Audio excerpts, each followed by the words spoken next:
Here are 7 YouTube settings that you need to turn on right now to make sure you maximize your growth on YouTube. Now, these are very simple settings, but they can make a huge difference in the amount of subscribers and views you get per video, especially when you are just starting out and don't have monetization yet. Without wasting much time, let's get right into it. We are going to start off with something called channel tags. You can find these in the YouTube Studio under Settings, and then by clicking on Channel. If you haven't seen them before, they are similar to the tags you put on a specific video, but instead they apply to your entire channel. Some people might say these don't make a huge difference, but for a smaller channel, they are crucial. Channel tags are the perfect way for you to describe to YouTube exactly what your channel is about and the type of content you plan to post. Because you haven't posted many videos yet, YouTube doesn't have much data about you, making it difficult for the algorithm to find the right audience for your first few uploads. By filling this section with keywords related to your niche, you are giving YouTube a head start, preloading the details it needs to push your content to the right people from day one. It only takes 2 minutes, so fill it with as many relevant keywords as possible. This brings us to the next setting found just under the channel section, which is upload defaults. This feature is a huge time saver and helps maintain consistency. Everything you input here will automatically be added to your new videos every time you go to post.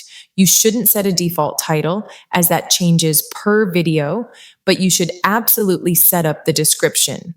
In the default description box, add links to your socials and include 3 hashtags strictly related to your niche. These hashtags help the algorithm suggest your content to the right audience, so having them automatically appear ensures you never forget them.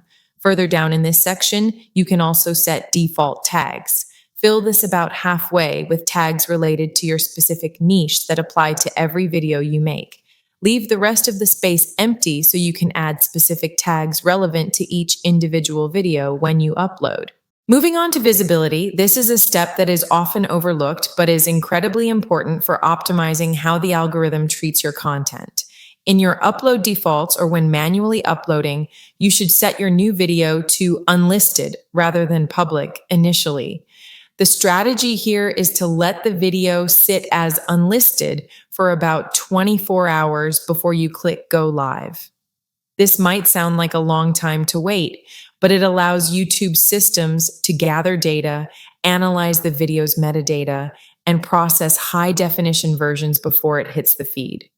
It also allows time for copyright checks to clear.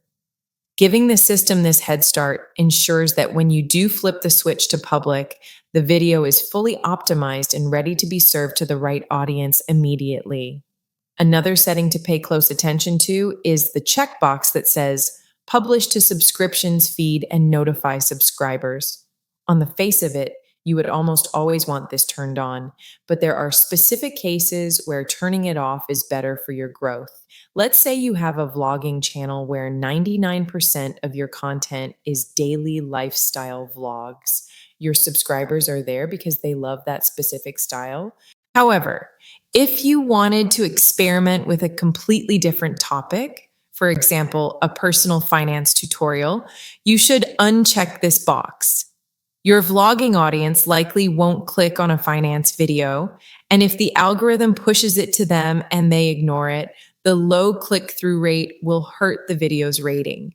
By turning this setting off for experimental content, you bypass the subscribers who aren't interested and let the algorithm find a new relevant audience for that specific topic without hurting your channel's overall performance data. Next, you need to look at automatic chapters. These are the timestamps that slice your video into sections.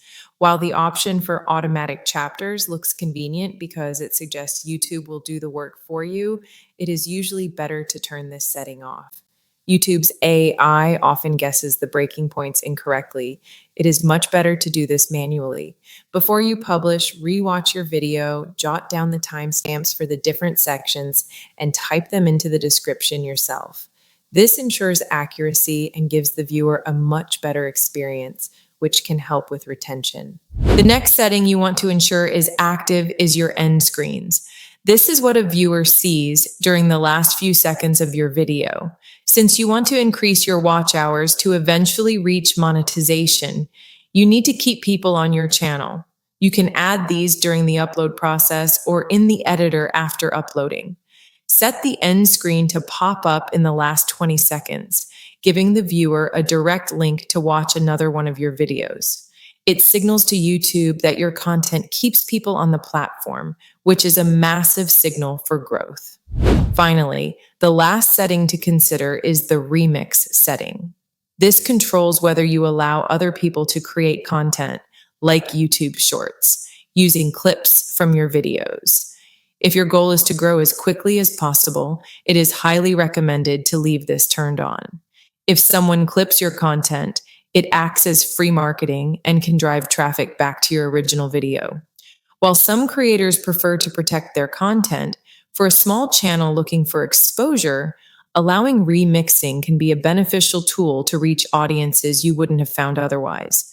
I hope you found these tips useful. If you did, please consider subscribing and giving the video a thumbs up, as it really supports the channel's growth. Feel free to drop a comment down below to say hello or ask any questions about the settings we covered. Thanks for watching, and I will see you in the next one. Goodbye.